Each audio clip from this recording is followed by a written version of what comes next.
terima kasih uh, atas kesempatan yang sudah diberikan oleh panitia. Pada pagi hari ini saya mendapatkan tugas untuk membawakan mengenai patofisiologi, tanda, dan gejala penyakit hati kronik. Terus terang saja, topiknya sangat luas. Ini bisa kita bicarakan dalam 3-4 hari sebenarnya. Dan saya dikasih waktu 25 menit untuk bicara tentang hal ini. Mudah-mudahan bisa tercover dan paling sedikit bisa memberikan gambaran mengenai apa sih yang terjadi pada saat terjadinya penyakit hati kronik tersebut. Ya, pada pagi hari ini kita akan bicara mengenai peran inflamasi pada penyakit hati kronik, lalu bagaimana hal tersebut terjadi pada hepatitis B, hepatitis C, dan juga pada perlemakan hati atau NAFLD. Hati sebenarnya organ yang sangat aktif dalam proses inflamasi dan juga regulasi sistem imun. Kita lihat bahwa banyak sekali hal-hal yang bisa mengakibatkan gangguan pada hati, sehingga hati itu berperan secara imunologik maupun metabolik di seluruh proses di dalam tubuh. Apabila proses regenerasi maupun proses yang merusak hati itu seimbang dengan proses resolusinya, maka hati akan tetap terjaga. Tetapi apabila proses inflamasi terlalu berlebihan dan proses resolusinya ditekan, maka terjadilah komplikasi-komplikasi yang kita tahu sebagai gagal hati, infeksi kronik maupun sirosis dan kanker hati. Proses inflammatory hemostatik atau hemostatik inflamasi ini mengatur perubahan di hati, baik dari segi hemodinamikanya, permeabilitas kapiler, migrasi sel darah putih, leukosit, dan juga mediator-mediator inflamasi. Hati sangat berperan dalam aspek imunologi. Kita tahu bahwa beberapa respons akut dari tubuh itu bisa dihasilkan oleh hati, seperti meningkatnya faktor-faktor koagulasi, meningkatnya produksi komplement, dan juga protein-protein fase akut. 80% aliran darah itu melalui vena porta dari usus, ya, dan kemudian itu akan masuk ke dalam hati, dan tentu ini akan membawa banyak sekali beban secara imunologik, oleh karena dari usus sendiri akan ada sisa-sisa metabolisme, juga dari kuman-kuman yang ada dalam usus, proses-proses yang terjadi di usus akan dibawa melalui vena porta ke hati. Nah, di hati sendiri ada sel-sel imunologik yang kita sudah kenal selama ini. Ada kelompok sel mieloid, ya, sel Kupffer, sel dendritik, kemudian ada sel-sel limfoid, ya, sel NK sel, lalu kemudian sel T, sel B, juga ada sel-sel progenitor dari hematopoietik yang selama ini juga masuk ke dalam hati, dan kemudian juga ada kelompok-kelompok sel regulator imun yang non-hematopoietik, seperti misalnya sel stellata dan sel endotel dari sinusoid dari hati. Pada kondisi respons fase akut, protein-protein yang diproduksi oleh sel hati bekerja sebagai mediator inflamasi, dan juga terjadinya respons faktor koagulasi dan opsonin yang memiliki efek antimikrobial. Respons imun pada hati bisa dilacak sampai ke respons awalnya sekali, yaitu respons bawaan, ya.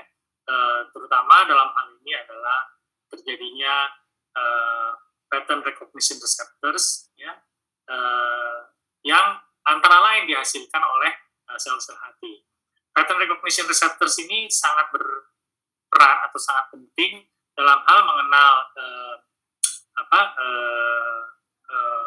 pola atau pattern dari mikroorganisme maupun dari host, ya, dari sel-sel dari host, gitu ya. Dengan pattern recognition ini maka dapat terjadi respons imun. Terdapat 4 kelas pattern recognition receptor ini, yaitu toll-like receptors, nucleotide polymerization receptors, C-like lectin receptors, dan RIG1-like receptors. Keempat kelas ini bisa didapatkan responsnya di hati. Bila terjadi inflamasi pada hati, maka respons yang didapat yang cukup khas pada hati adalah terjadinya fibrosis hati. Kondisi fibrosis ini timbul akibat dari kronisitas atau berlangsung lamanya proses imun tadi yang bisa menyebabkan gangguan-gangguan. Proses imun ini dimediasi oleh sel stellata atau HSC, ya, yang berfungsi sebagai tadinya kalau dalam kondisi tenang itu di panel atas, panel A, kondisi tenang, sel stellata itu menyimpan lipid dan vitamin A. Tapi pada kondisi cedera pada hati ada kerusakan dari sel hati, maka terjadi perubahan di mikroarsitektur dari hati, antara lain di mana sel stellata ini menjadi aktif, yang terjadi oleh karena dipicu oleh sitokin proinflamasi, ya, juga profibrinogenik, fibronectin, PDGF, TNF juga, dan juga TGF, ya, tumor growth factor, yang dapat memicu sel stellata yang tadinya diam, quiescence, menjadi sel stellata yang aktif. Sel stellata yang aktif ini akan menghasilkan matriks ekstraseluler dan juga menghasilkan kolagen-kolagen yang berperan besar dalam jadinya fibrosis. Sel stellata yang aktif ini juga berubah, bisa menjadi myofibroblast yang mempunyai aktivitas seperti halnya miosit, jadi dapat melakukan kontraksi. Nah, deposit matriks ekstraseluler ini dapat mengakibatkan hilangnya kemampuan penetrasi dari endotelium dan mikrofili di sel-sel hati. Nah, ini perubahan dari sel stellata yang tadinya diam itu menjadi sel-sel yang aktif, di mana diproduksi extracellular matrix. Matriks extracellular ini bisa kolagen-kolagen dan juga zat-zat yang berkaitan dengan fibrogenesis, dan juga menghasilkan beberapa mediator-mediator proinflamasi yang akan menarik atau menyebabkan migrasi dari sel-sel imun ke daerah tempat terjadinya proses injury ataupun kerusakan tersebut.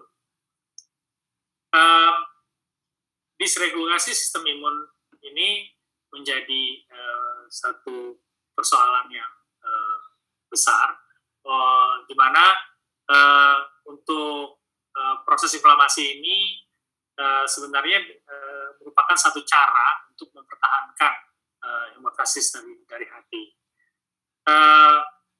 mikroorganisme dapat melepaskan PAMS ya, atau pattern associated molecular pattern ya, dan atau juga dapat atau dari host dari sel dapat diproduksi damage associated molecular pattern. Dan ini dapat dikenal oleh tadi ya pattern recognition tadi, sehingga dapat mengaktifkan sistem imun. Lalu sistem imun akan berusaha mengatasi hal tersebut. Kalau memang mikroorganismenya bisa dihilangkan, maka akan terjadi proses-proses nekrosis dan sebagainya.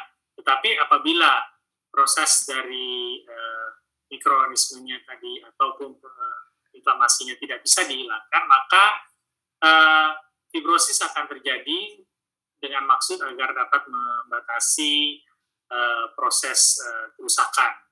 Namun apabila ini terjadi terus-menerus, maka fibrosisnya akan menjadi lebih banyak, dan itu akan tentu merusak mikroorganisme dari hati.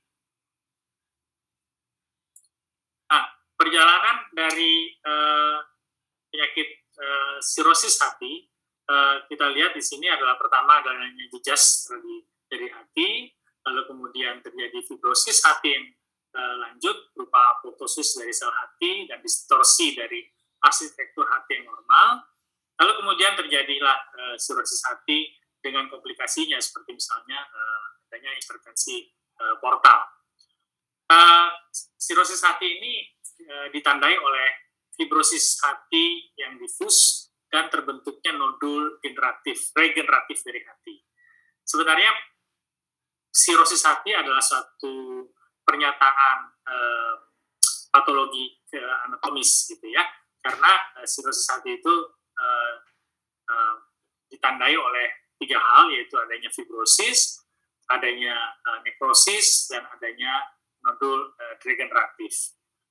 Fibrosis saja tidak bisa dikatakan sebagai sirosis hati ya. Jadi ada 3 hal ini yang bisa dilihat secara mikroskopis. Seperti halnya pada gambar ini, kita lihat terjadinya fibrosis yang cukup ekstensif, sehingga terjadinya nodul-nodul ya di lobus hati tadi, yang dibatasi oleh fibrosis yang terjadi. Itu kondisi di mana sudah terjadi hal yang sirosis ya. Jadi dari hati yang sehat, proses peradangan hepatitis kronik, lalu kemudian terjadinya proses fibrosis atau sirosis tadi. Kemudian kita tahu bahwa penyakit hati itu 80% tidak bergejala, asimptomatik ya. Memang beberapa literatur tentu akan mencantumkan beberapa gejala-gejala, namun harap diketahui bahwa hal ini bisa saja tidak terjadi pada pasien-pasien kita. Kalau ada, maka dari anamnesis akan terjadi atau akan didapatkan adanya keluhan mudah lelah, penurunan berat badan, kemudian anoreksia, nyeri abdomen. Terus bila sudah cukup lanjut bisa timbul, lalu berubah oleh karena adanya terus, maka jadi perubahan warna urin dan feses, bengkak pada ekstremitas bawah atau perut, yang dirasakan semakin membuncit, dan bisa terjadi apabila prosesnya sudah lanjut di mana produksi albumin sudah rendah. Perdarahan bisa timbul oleh karena 95% koagulasi, faktor-faktor koagulasi diproduksi oleh hati, dan adanya gangguan dari fungsi hati menyebabkan kehilangan banyak faktor-faktor koagulasi sehingga timbul perdarahan. Kemudian kehilangan libido, gangguan menstruasi bisa timbul oleh karena terjadinya disregulasi dari hormon ya, dan juga katabolisme dari beberapa hormon. Lalu kemudian penyakit hati ini dikenal dulu sebagai penyakit kuning, Walaupun demikian, tidak selalu penyakit kuning adalah suatu penyakit dari hati. Ini pemeriksaan fisik pada penyakit hati. Kita lihat rambut menipis, ototnya mengecil, lalu kemudian perutnya membesar, biasanya kemudian otot di beberapa tempat, terutama di ekstremitas juga mengecil. Kalau terjadi edema, maka terutama di kaki dan di perut terjadi pembengkakan, sehingga kadang-kadang ada yang menyebutkan dalam literatur dikenal sebagai Spider-Man, oleh karena kaki dan tangannya kecil sedangkan perutnya besar. Lalu kemudian terjadi kuning, ya. Dan akibat dari hipertensi portal dapat terjadi splenomegali, juga adanya kolateral dan asites. Ini beberapa gambaran yang bisa didapatkan pada penyakit-penyakit hati. Terus kemudian adanya clubbing finger, ya, jari tabuk, ya. Kemudian yang khas adalah terjadinya spider nevi, ya. Dan apabila terjadi encephalopati dapat timbul asterixis atau flapping tremor. Ini beberapa tanda yang didapatkan pada penyakit-penyakit hati yang kronik atau yang sudah lanjut. Pemeriksaan laboratorium pada penyakit hati kronik kita dapatkan di mana ALT dan AST-nya bisa terjadi peningkatan. Kalau sudah sirosis, maka peningkatan dari AST dan ALT-nya tidak terlalu tinggi, oleh karena jumlah hepatosit yang bisa menimbulkan peningkatan dari ALT dan AST tadi sudah relatif sedikit. Alkali fosfatase juga bisa saja sedikit meningkat, dan begitu pun gamma GT, gamma glutamyl transferase.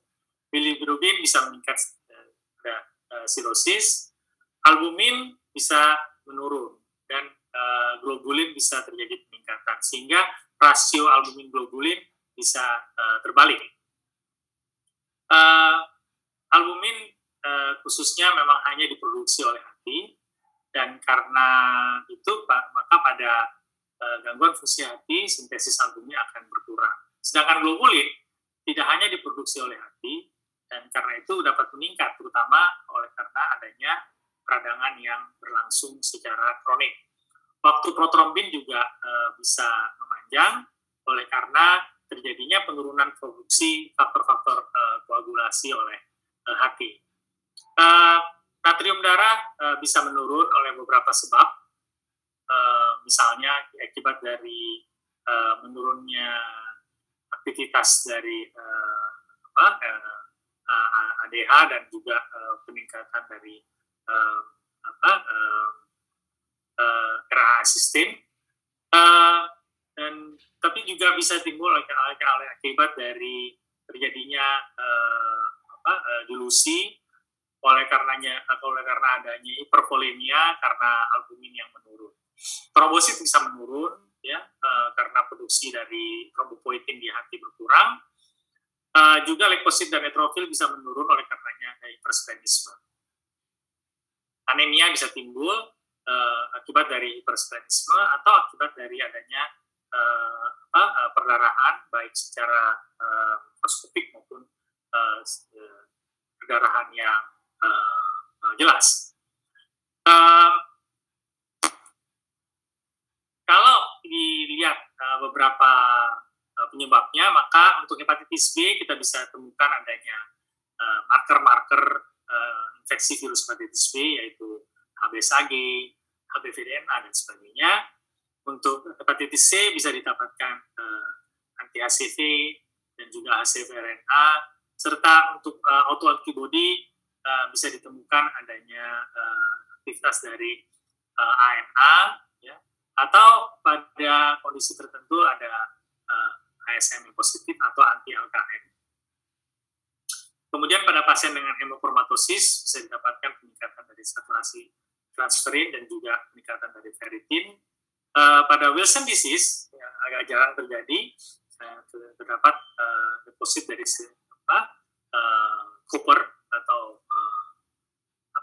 kuprum, ya, tembaga, oleh karena adanya efisiensi enzim dari seruplasmin. Pada sirosis biliari primer dapat ditemukan adanya AMA yang positif.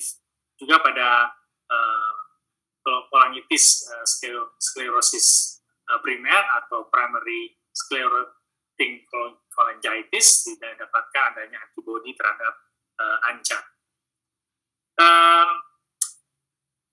Khusus untuk beberapa kasus atau hal-hal yang pada hepatitis B kronik, kita lihat hepatitis B kronik masih menjadi persoalan utama yang kita hati di Indonesia, yaitu prevalensinya 7,1%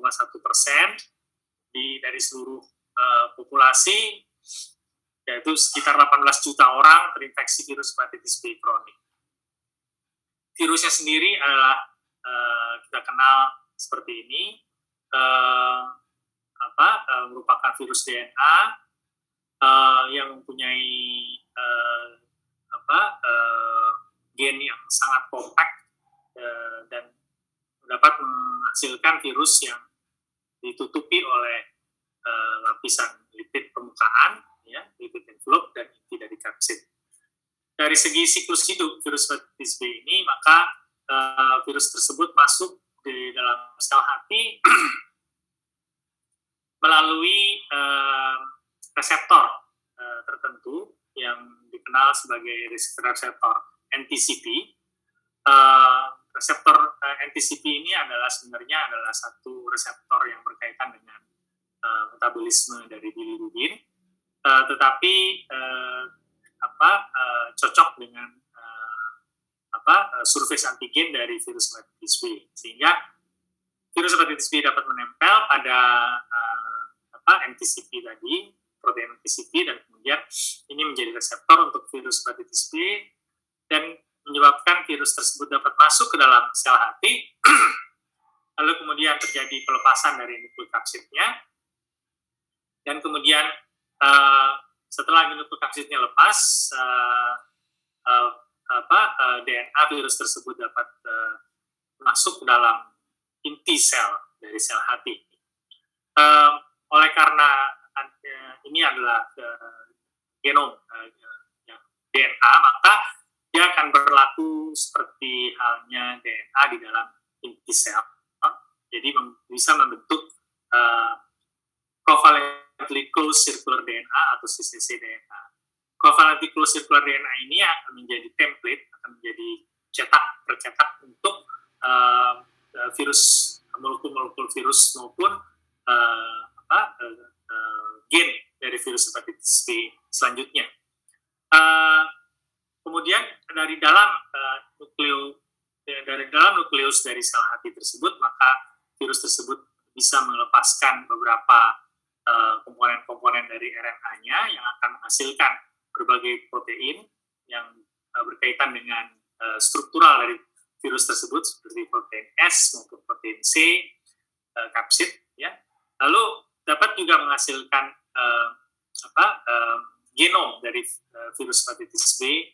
Dalam hal ini dibentuk pertama kali adalah pre-genomic RNA atau pgRNA, ya, yang kemudian akan di package, akan dipaketkan dalam molekul-molekul protein yang termasuk yang sudah diproduksi oleh RNA dari virus hepatitis B. Kemudian di dalam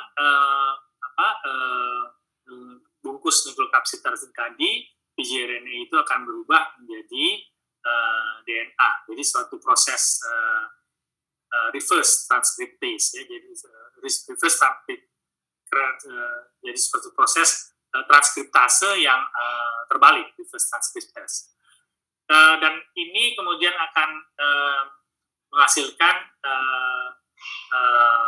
DNA virus hepatitis B yang baru, dan kemudian akan diekspor keluar melalui badan Golgi dan menghasilkan virus-virus DNA dari hepatitis B tadi. Ini struktur genomnya virus hepatitis B sangat kompak. Sebenarnya ada 4 produksi proteinnya, yaitu protein surface, protein core, protein polymerase, dan protein X.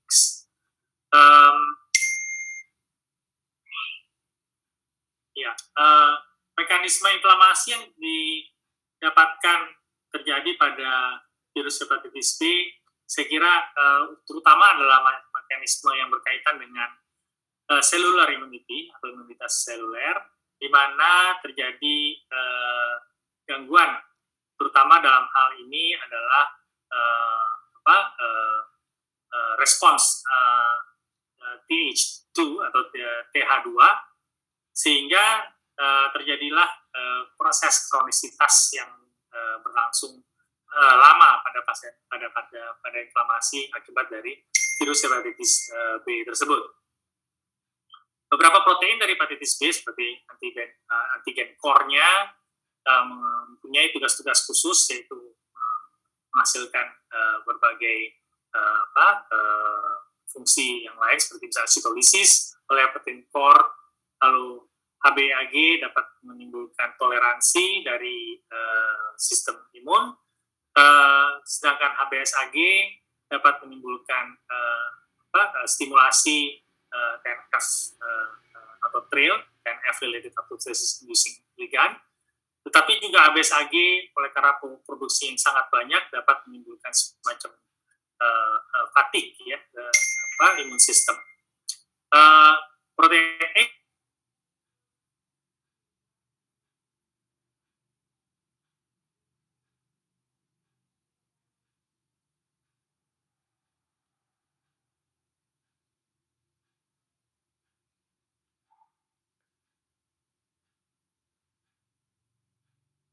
vertikal dari ibu ke anak. Karena itu penting sekali untuk bisa mencegah terjadinya transmisi vertikal, oleh karena 90% anak yang lahir dari ibu yang HBsAg positif akan menjadi kronik. Beberapa fase dalam infeksi virus hepatitis B, kita kenal adanya fase imun toleran, adanya fase imun clearance atau imun reaktif, kemudian adanya fase low replikatif, dan juga fase reaktivasi.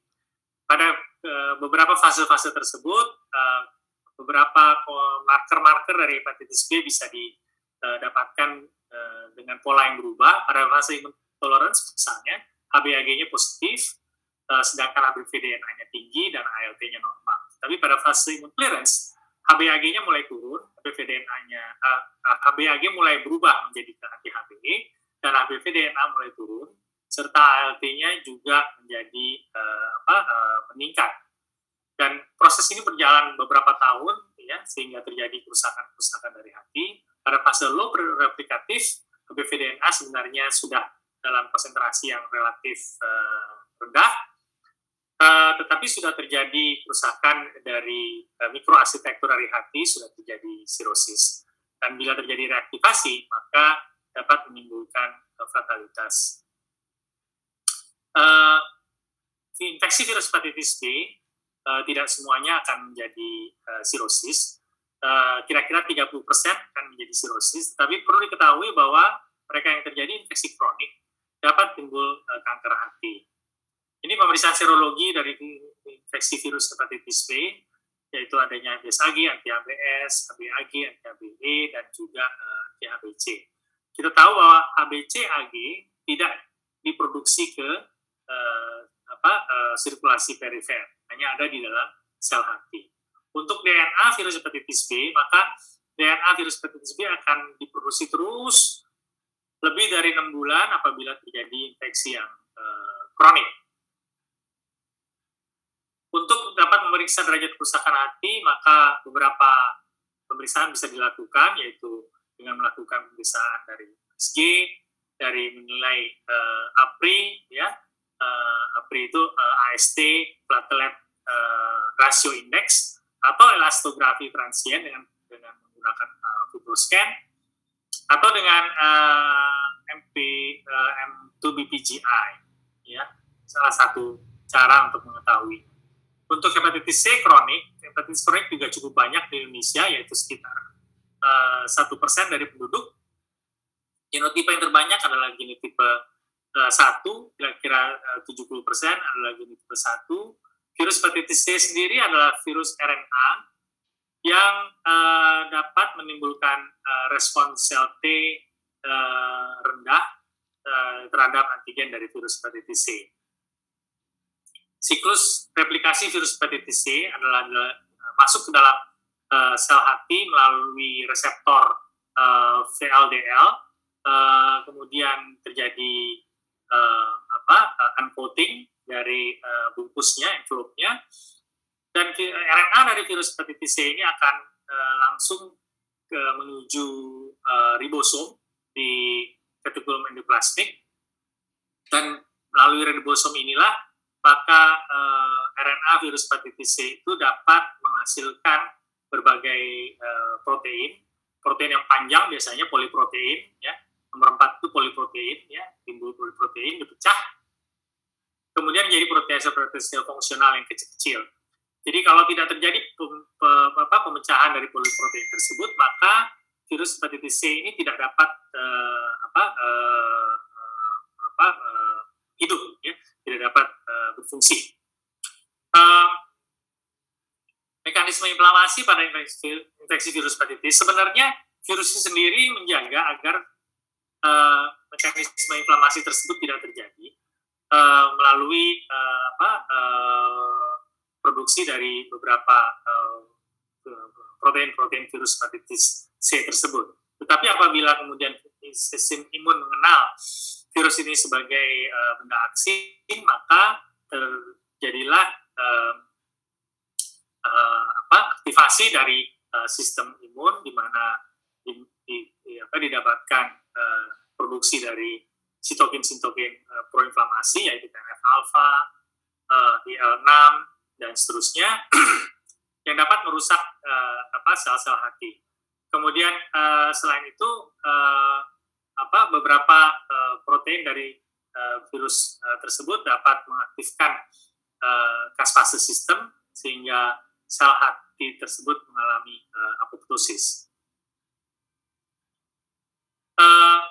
Kemudian dari akibat dari proses tersebut, maka terjadilah kerusakan hati dan aktivasi sistem inflamasi. Virus hepatitis C umumnya transmisinya secara horizontal dan jarang terjadi transmisi secara vertikal. Manifestasi klinis virus hepatitis C sama juga seperti yang lain-lain, 80% asimptomatik. Kalaupun ada, maka biasanya timbul gejala-gejala seperti malise, letih, ya, yang tidak terlalu khas untuk suatu infeksi virus hepatitis. Perjalanan penyakit dari hepatitis C, kita lihat bahwa memang diperlukan waktu untuk terjadi sirosis, dan perbedaannya dengan hepatitis B tadi, bahwa virus hepatitis C umumnya kondisi-kondisi yang timbul akibat dari virus hepatitis C tersebut oleh karena adanya kronisitas, jadi sudah terjadinya sirosis. Sedangkan virus hepatitis B dapat terjadi kanker hati walaupun tidak terjadi sirosis hati. Ini perjalanan serologis dari hepatitis C, ya, kita lihat tampil sebelah kanan, beberapa interpretasi dari laboratorium hepatitis C. Yang paling penting adalah tentu apabila HCV-nya positif dan HCV RNA-nya positif. Ini tentu sudah jelas adanya infeksi virus hepatitis C. Izin Prof, waktunya tinggal 3 menit lagi Prof, mohon maaf. Ya, memang waktunya tinggal sedikit, bahannya sangat banyak soalnya. Ya, jadi ya saya cepat aja ya. Sekarang untuk yang non-alcoholic fatty liver. Indonesia termasuk area di mana non-alcoholic fatty liver ini cukup banyak ditemukan. Hampir sepertiga dari populasi ditengarai mengalami fatty liver, ya.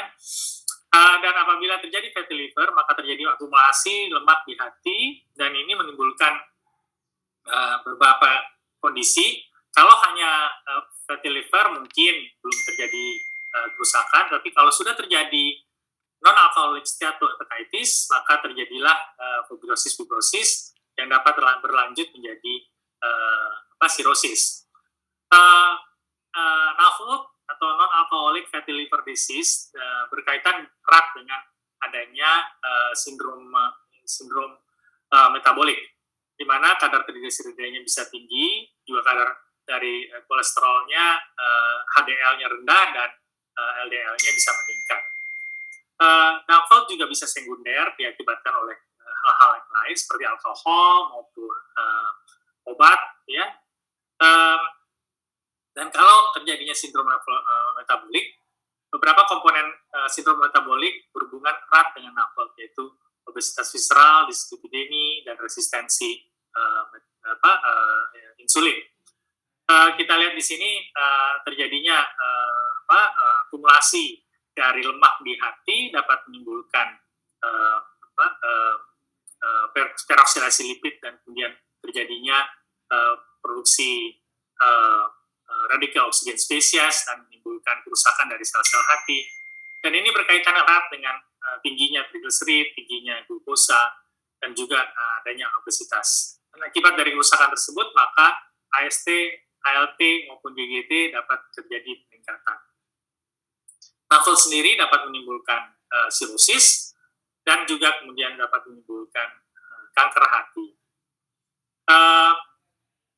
Terjadinya NAFLD berkaitan dengan adanya gangguan dari disfungsi mitokondria, dan ini tentu berkaitan erat dengan terjadinya resistensi dari insulin.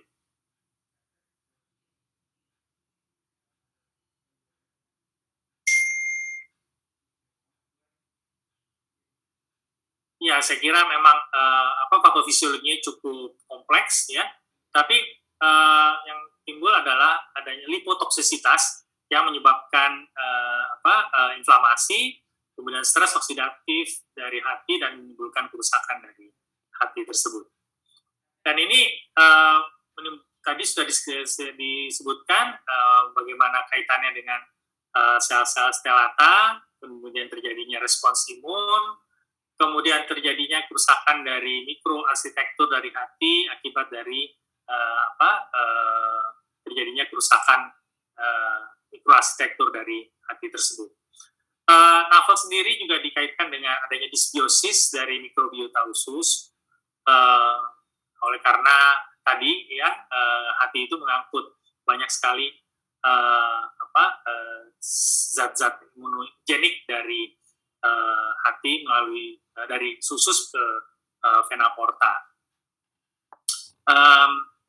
Dan terjadinya disbiosis mikrobiota usus ini dapat merangsang terjadinya gangguan atau produksi dari sitokin proinflamasi di hati dan menimbulkan kerusakan berupa dari fatty liver menjadi peradangan dari hati. Kemudian faktor-faktor beberapa diagnostik untuk NAFLD adalah adanya gangguan dari enzim, kemudian dapat apabila masih dari enzim tadi juga ditemukan adanya resistensi insulin, sindrom metabolik, maka diperlukan latihan dan fisik untuk tata laksana sindrom metaboliknya. Untuk diagnostik bisa digunakan algoritma ini, di mana ultrasound atau USG sangat penting untuk dapat mendeteksi adanya stetosis, dan kemudian dapat melakukan tata laksana dari fatty liver tersebut. Sayangnya saat ini satu-satunya pemeriksaan dapat dilakukan untuk diagnostik betul-betul baku emasnya adalah dengan biopsi. Namun ini tidak rutin dilakukan oleh karena risiko dan ketidaknyamanan yang dapat terjadi pada biopsi. Ya, sebagai PR atau take home message, ya, penyakit hati kronik saat ini menjadi salah satu masalah kesehatan terbesar di dunia, dan perjalanan penyakit hati kronik, terutama dalam progresi ke fibrosis dan sirosis, berhubungan erat dengan disregulasi sistem imun dan kondisi metaboliknya. karena itu penting untuk mengenali gejala dan tanda penyakit hati, ya, seperti warna tinja, ukuran langkar perut, warna mata, dan perubahan dari perilaku dari pasien. Terima kasih atas perhatiannya. Wassalamualaikum warahmatullahi wabarakatuh.